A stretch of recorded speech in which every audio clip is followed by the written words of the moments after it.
আমি পুরোটা মাস অপেক্ষা করেছি এই দিনটার। আর ফাইনালি আজকে সেই দিন। তাই সকাল সকাল ঘুম থেকে উঠে আমি আমার ছেলেকে রেডি করতে বসে পড়েছি। এটা হচ্ছে আমার ছোট ছেলে সাফওয়ান, আর সাইফান ঘুমাচ্ছে। সাইফানকে রেখে যাব, আর সাফওয়ানকে নিয়ে আমি আবারও যাব জাতীয় চক্ষু বিজ্ঞান ইনস্টিটিউটে ওর আরওপি টেস্ট করতে।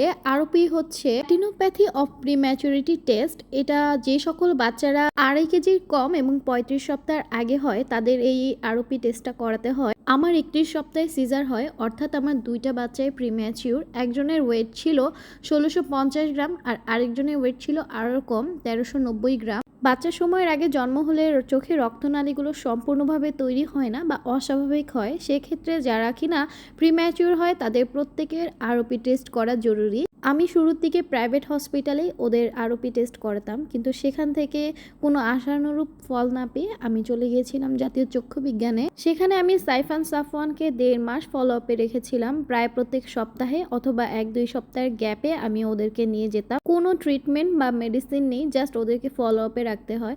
আজকে সাফওয়ানের লাস্ট ফলো আপ ছিল, যদিও এটা আমি আগে থেকে জানতাম না।